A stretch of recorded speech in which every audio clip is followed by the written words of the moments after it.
বর্তমানে আমরা অ্যাস্ট্রোনমি ফিল্ডে এতটা অ্যাডভান্স হয়ে গেছি যে সর্বদা টেলিস্কোপ নিয়ে আকাশের দিকে তাকিয়ে থাকার আর কোনো প্রয়োজন হয় না।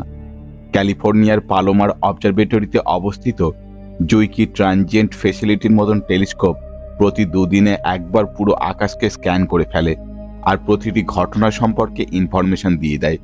এই ইনফরমেশন পাওয়া মাত্রই পুরো দুনিয়াতে থাকা টেলিস্কোপের নেটওয়ার্ক অ্যাক্টিভ করে দেওয়া হয় আর সেই পার্টিকুলার ইভেন্টকে স্টাডি করতে শুরু করে দেয়। এমনই একটি অদ্ভুত ইভেন্ট ধরা পড়েছে। সবার প্রথমে ইউরোপিয়ান স্পেস এজেন্সির ওয়েবসাইটে এই আর্টিকেলটি দেখুন। হাবেল টেলিস্কোপ একটি অদ্ভুত ধরনের এক্সপ্লোশন ডিসকভার করেছে আর এই এক্সপ্লোশনের নাম হলো AT2033FHN বা দ্য ফিঞ্চ। এখন প্রশ্ন হলো, এই এক্সপ্লোশনে এমন কি স্পেশালিটি রয়েছে?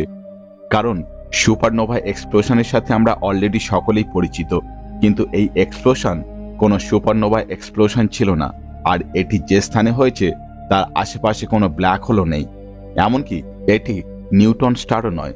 সবচেয়ে অবাক করার বিষয় হলো এই এক্সপ্লোশনটি যে স্থানে ঘটেছে এটি হলো LFBOT অর্থাৎ Luminous fast blue optical transient.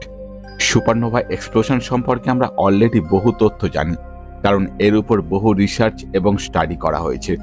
কিন্তু রিসেন্টলি আকাশে এমন এক্সপ্লোশন দেখা গেছে যার কোনো ব্যাখ্যাই আমাদের কাছে নেই, আর সেটি হলো LFBOT। প্রথম দেখাতে এটি সুপারনোভা এক্সপ্লোশন বলে মনে হতে পারে, কিন্তু এর ফিচার্স যে কোনো সুপারনোভার থেকে একদমই আলাদা। এই ধরনের এক্সপ্লোশন প্রথম 16 জুন 2018 সালে ডিসকভার করা হয়েছিল, যার নাম রাখা হয় AT2018 COW। পৃথিবী থেকে 20 কোটি আলোকবর্ষ দূর হারকিউলিস নক্ষত্রমণ্ডলে এই এক্সপ্লোশনটি CG137-068 গ্যালাক্সিতে ডিটেক্ট করা হয়েছিল। তখন থেকে এখনো পর্যন্ত মোট 5টি এমন এক্সপ্লোশন ডিটেক্ট করা হয়েছে, কিন্তু বিজ্ঞানীদের কাছে এর কোনো ব্যাখ্যাই নেই। দেখলে মনে হয় এটা কোনো সুপারনোভা এক্সপ্লোশন। টাইপ 2 সুপারনোভা ইউনিভার্সে অবজার্ভ করা মোস্ট কমন এক্সপ্লোশন। এতে একটি বড় বিস্ফোরণ ঘটে যা থেকে লাইট এবং হিটের সাথে ম্যাটারও তীব্র গতিতে বাইরে বেরিয়ে আসে। একটি টিপিক্যাল সুপারনোভা বিস্ফোরণ ঘটা মাত্রই হট করে সম্পূর্ণ এর ব্রাইটনেস রিলিজ করে না। এটা হতে প্রায় আরও 2 সপ্তাহ সময় লেগে যায়। এরপর ধীরে ধীরে এর ব্রাইটনেস কমতে শুরু করে। একে সম্পূর্ণ মিলিয়ে যেতে আরও কয়েক মাস সময় লাগে। কিন্তু AT2018 COWর মতন এক্সপ্লোশনে কিছু আলাদা জিনিস দেখা গেছে। এর ইন্টেন্সিটি একটি টিপিক্যাল সুপারনোভার থেকে প্রায় 100 গুণ বেশি হয়। এটি এক্সপ্লোশন হওয়া থেকে 2-1 দিনের মধ্যেই চরম ব্রাইটনেসে পৌঁছে যায় আর এর 1 সপ্তাহের মধ্যে সম্পূর্ণ স্পেসে অদৃশ্য হয়ে যায়। চরম ব্রাইটনেস রিলিজ করার সময় নীল কালারের লাইট এমিট করে, অধিক মাত্রায় এক্স-রে লাইট রিলিজ করে। এই জন্য একে Luminous fast blue optical transient নাম দেওয়া হয়েছে। LFBOTর মতন অ্যাস্ট্রোনমিক্যাল ইভেন্ট বছরে অ্যাভারেজ একটি করে দেখা যায়। বিজ্ঞানীদের মতে যদি এটি সুপারনোভা হয় তাহলে এখানে কিছু অদ্ভুত জিনিস ঘটছে। এখান থেকে অধিক পরিমাণে লাইট এবং হিট এমিট হচ্ছে আর এর টেম্পারেচার কয়েক লক্ষ ডিগ্রি সেলসিয়াসে পৌঁছে যাচ্ছে। আর এখান থেকে এমিট হওয়া ম্যাটারের স্পিড লাইটের স্পিডের 50% গতিতে পৌঁছে যায়, যার মানে এখানে কোনো পাওয়ারফুল এক্সপ্লোশন তো অবশ্যই হয়েছে। এখন প্রশ্ন হলো এটা কি? তবে বিজ্ঞানীদের এক শ্রেণী মনে করছে হয়তো এর পিছনে ব্ল্যাক হোলের হাত থাকতে পারে, কারণ ব্ল্যাক হোল এত কম সময়ে এত বেশি পাওয়ারফুল এক্সপ্লোশন ঘটাতে পারে আর এক্স-রে রিলিজ করে। যখন কোনো স্টার ব্ল্যাক হোলের কাছে চলে আসে তখন ব্ল্যাক হোল সেই তারাকে একেবারে ধ্বংস করে দেয়, আর এই সময় ঘটা এক্সপ্লোশন কোনো সুপারনোভা বিস্ফোরণের মতন ব্রাইট আর ধ্বংসাত্মক হয়। আর এই ঘটনাকেই TDE অর্থাৎ টাইডাল ডিসরাপশন ইভেন্ট বলা হয়। প্রথম দেখাতে AT2018 COWর মতন ঘটনা TWEর সাথে অনেকটা ম্যাচ করে, কিন্তু TDE আমাদের জন্য কোনো নতুন ঘটনা নয়।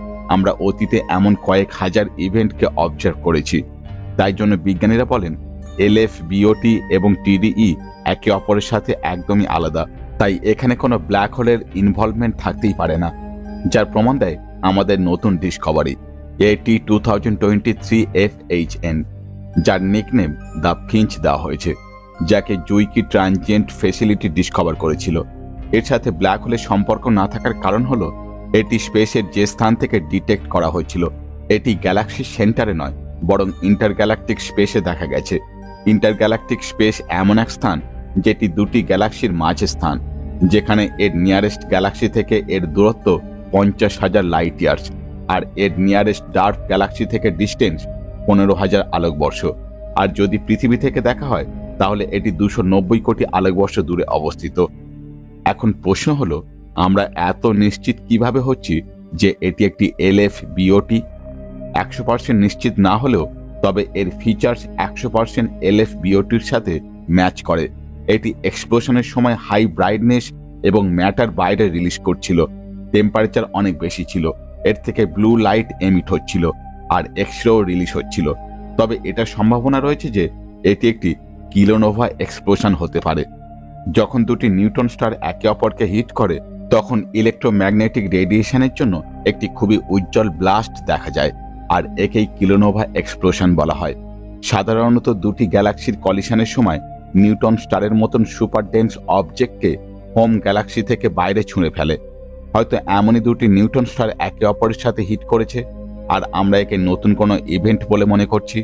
কিন্তু কিলোনোভা এবং LFBOTর কালার থেকে শুরু করে এদের অ্যাপিয়ারেন্সে কোনো সিমিলারিটি নেই। বিজ্ঞানীরা একে কিলোনোভা বলে অনুমান করলেও এই দুটি এক্সপ্লোশনের বেসিক ফিচার্স অনেক বেশি পার্থক্য ছিল, যার মানে না তো ব্ল্যাক হোল, না নিউট্রন স্টার, আর না কোনো অন্য স্টার এখানে কোনো ইনভলভমেন্ট রয়েছে। এবার চলুন LFBOTর সাথে ইউনিভার্সের মোস্ট পাওয়ারফুল এবং এনার্জেটিক এক্সপ্লোশন অর্থাৎ গামা রে বার্স্টের সাথে মিলিয়ে দেখে নেওয়া যাক। গামা রে বার্স্ট সুপারনোভা এক্সপ্লোশনের সময় রিলিজ হয়, কিন্তু এদের ডিউরেশন কয়েক মিলি সেকেন্ড থেকে কয়েক ঘন্টা পর্যন্ত হয়ে থাকে। এই অল্প সময় স্পেসে ভয়ঙ্কর তাণ্ডব লীলা চালায়। LFBOTর মতন কয়েকদিন ধরে এক্সিস্ট করে না। অপরদিকে গামা রে বার্স্টে এক্স-রে রশ্মি দেখা গেলেও একসাথে ইনফ্রারেড এবং আলট্রাভায়োলেট, মাইক্রোওয়েভ এবং রেডিও ওয়েভ এমিট করে, যার মানে LFBOT একদমই GRB হতে পারে না। সেক্ষেত্রে কিছু বিজ্ঞানীরা মনে করেন এই এক্সপ্লোশন যে ইন্টারগ্যালাকটিক স্পেসে দেখা গেছে হয়তো সেখানেই কোনো মিস্ট্রি লুকিয়ে রয়েছে, আর এই মিস্ট্রি কোনো গ্লোবুলার ক্লাস্টার হতে পারে।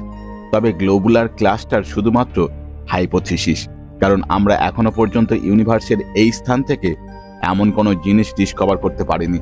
আমার মনে হয় খুব দ্রুত বিজ্ঞানীরা একে জেমস ওয়েব টেলিস্কোপের সাহায্যে অবজার্ভ করার চেষ্টা করবে, যাতে এই মিস্ট্রি সলভ করা যায়। আপনাদের কি মনে হয় এই মিস্টিরিয়াস এক্সপ্লোশনের পিছনে কার হাত থাকতে পারে? অবশ্যই কমেন্ট করে জানান। ভিডিও ভালো লাগলে একটা লাইক, বন্ধুদের মধ্যে শেয়ার, আর এই ধরনের ইনফরমেটিভ ভিডিও পেতে চ্যানেলটি সাবস্ক্রাইব করে পাশে থাকা বেল আইকনটি প্রেস করে অল করে দিন। দেখা হচ্ছে পরবর্তী ভিডিওতে, সঙ্গে থাকুন।